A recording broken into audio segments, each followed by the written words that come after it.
Okie dokie, ho ho! Let's go! Hey guys, it's Retrohead here. Welcome back to another video. Today I have some really cool car boot finds to show you, but this one's a little bit different as I've been to a few car boots since I last did a car boot video, but haven't found overly much at each one, so I've sort of had a little stack building up over the last few weeks. But now I have absolutely loads of stuff to show you, including some really cool retro games. Just before we get started, if you enjoy the video, please like and please subscribe, but without further ado, let's get on with showing you these finds. So the first few bits were found from my dad. If you didn't know, I collect Nintendo and PlayStation, so anything Nintendo and PlayStation and Atari as well, you see is mine, and my dad collects exclusively for Sega. So the first game is Aladdin on the Mega Drive. Now this is boxed, it isn't complete, it doesn't have a manual, I'll show you inside in a sec, but it does still have the hang tab, which is pretty cool. And I believe this is one of the Disney games that is infamous for being very hard, so I'm really looking forward to giving this a go with him. I love the artwork on the outside. This is one that I'm really after on the Super Nintendo, but obviously my dad doesn't collect for Nintendo, so he wanted on the Mega Drive. As you can see, cartridge is in good condition, just no manual. But they only wanted £4 for this, so we thought that was a good deal. And the other Mega Drive was also £4, again boxed but no manual, and that is Mickey Mania. Absolutely love the artwork on the front of that as well, and I really like the blue spine on it, so this is a really good one to grab for £4. And this is one that I have never played, so look forward to giving this one a little spin. Like I say, boxed but no manual. But pretty cool to find boxed Mega Drive at the Carboot. And the other thing he bought was only 50p. Now he does already have one of these, and that is a Dream Key for the Sega Dreamcast. But when you see Sega Dreamcast stuff at the Carboot for 50p, it's pretty hard to pass up. So now we'll get on to my finds. So the first lot of finds is actually from one stall. It's actually from someone I know who sells a lot of games and stuff, but they sell games for really cheap, which is really good. So the first game is actually an Amstrad cassette, and I don't have any Amstrad cassettes in the collection. Not something I want to get into collecting, but I just really like the look of this one when I saw it. And that is Teenage Mutant Hero Turtles on the Amstrad cassette. I love the box art on this. Now, one of the main reasons why I like the box art on it is that it's all blue, and you don't see many Turtles stuff that's actually blue, so I just thought it looked a little bit different, a little bit interesting as well. Obviously, you've got the 4 turtles on the front as well. Now, this was quite cheap. It was only £3, but there is a reason. It doesn't have the stickers or the tattoos inside. But I thought that was still a really good price. I will show you inside, so it does have some cool bits in there. Obviously, first, we have the actual cassette. This is just a white cassette with a Turtles logo on it. Nothing particularly special, but it is in really good condition, so that's a good thing to see. Then we have a really nice condition manual. This literally looks like it's never been opened. So to get this in the box as well was a really good find. And finally, and I was really pleased to find this in there, and that is a Turtles postcard. As you can see, it's even got space to write where you've been at the back. A really cool little thing to find that hasn't been written on after all these years. So yeah, £3, very glad to pick this one up. Now the next finds were also from that same store, and I got 5 copies of Retro Gamer magazine for £6.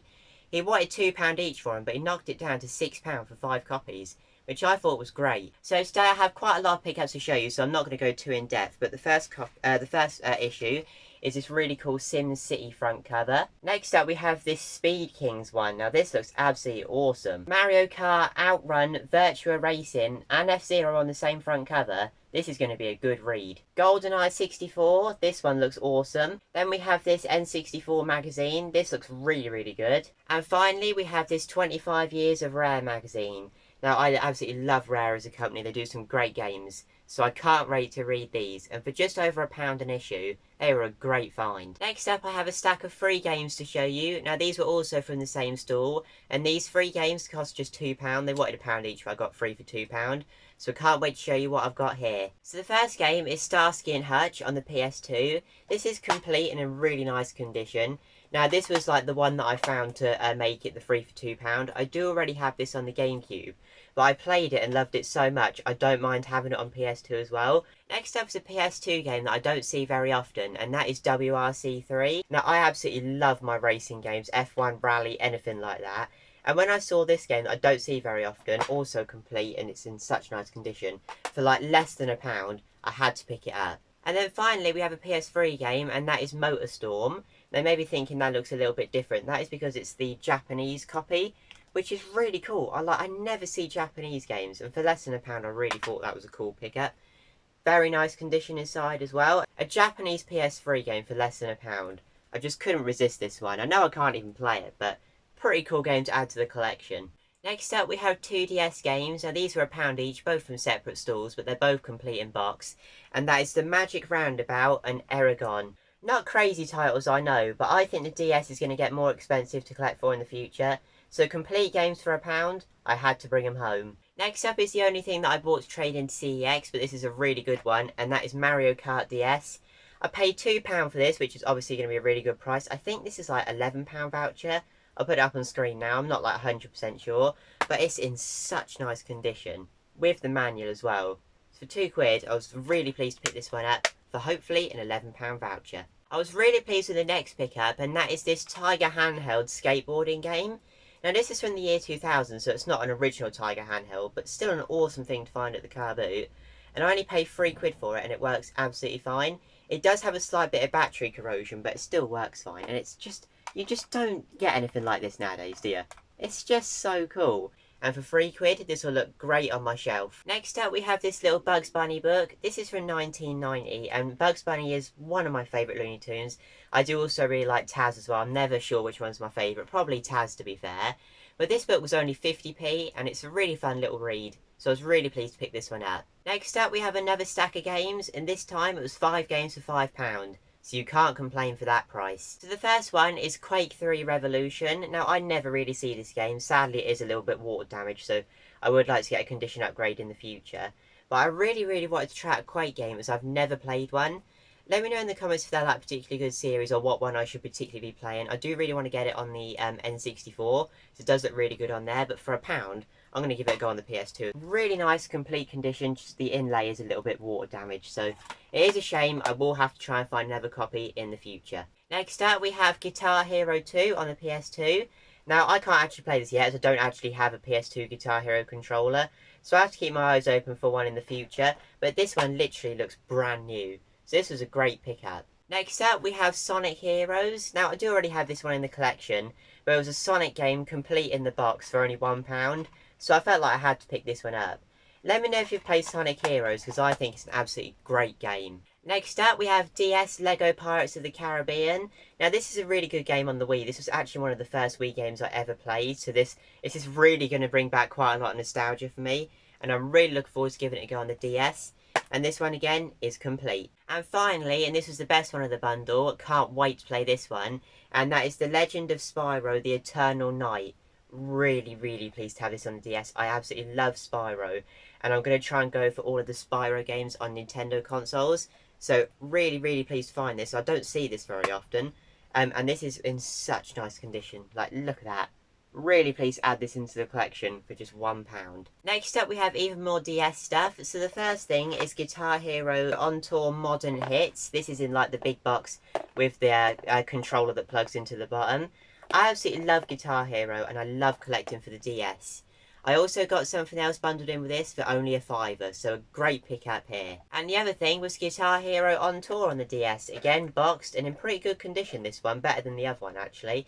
Again, love Guitar Hero, love the DS, and these in CEX, I think they're like £10 each. So to pick both up for a £5 was absolutely awesome. Next up, we have two PS1 games. Now, these are only £2 each, and they actually look pretty cool. So the first game is Circuit Breakers.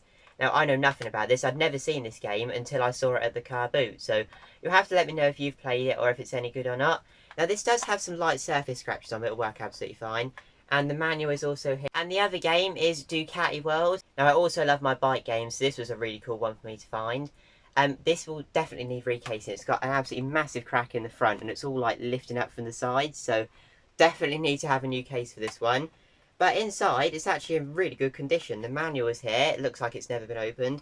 And the disc looks barely used, so really pleased to find this one. Now, as you probably know if you watch the channel, I am very fussy with what games go into my Xbox 360 collection. It's not really a console that I'm like a massive fan of, so if I do add games, they have to be ones that I really want. So this is a very cheap game, but one that I really wanted to try. And that is Dr. Kawashima Body and Brain Exercises. Now, the reason why I wanted to try this is this is the only Dr. Kawashima game, apart from the odd PC one, I believe, not to be on a Nintendo console. So for that reason alone, I wanted to give this one a try. And the other game in the £1.50 was Final Fantasy 13. Now, I think the Xbox 360 is going to get more expensive, as it already is, really. So I'm just going to keep this to the side, see if it goes up in trading value. So both these for £1.50, I think were a bargain. Next up is a PS2 game that I'd never seen before, and that is Sitting Ducks. I know absolutely nothing about this, but as you can see on the back it says £2, but I got it for just £1, so I thought that was a great deal, and it is complete. And the last pickup was both from the same store, and these two things cost just £1 each. So this was a really good find. So the first one is this. Now, it's not quite as good as it looks. It is an Xbox 360 250 gig Slim, but it's just the box. But this also does have its inserts and booklets and stuff like that. And the box was very, very dirty when I got it, but I've cleaned it up and it actually doesn't look too bad. There's a slight rip in the top left, but for £1, I was really, really pleased to find this. Hopefully I'll find a cheap unboxed Xbox 360 and I'll be able to put it in here for a really cheap price. And the final thing was also just £1, and that is this. Now, obviously, as you probably know from the last thing, not quite as good as it looks, because it is not a complete unboxed PS4. It is a PS4 box only, but an original PS4. Now, I don't really collect for modern. The only reason I buy mods is just to give them a quick play and probably trade them in CEX, to be fair. But this box is for the original PS4. I have a boxed PS4 Slim. So I'm hoping to find a boxed original PS4 and put it in here again for a really, really cheap price. Now, this box is, from the front, it looks pretty good. The back is not quite as good a condition, but it is not too bad at all, to be fair. And for £1, it was a great pickup. Like I say, don't really collect for modern. What I normally do in modern games is buy them, think they look pretty cool, give them a play, not a fan, and trade them in CEX. This is the sort of stuff that I'm really after. I probably will be keeping this for a while, but not sure how long for. Thanks for watching this video. If you did enjoy, please leave a like, please subscribe, and let me know what was your favourite pickup of the day. Thanks for watching, and I'll see you all later. Bye!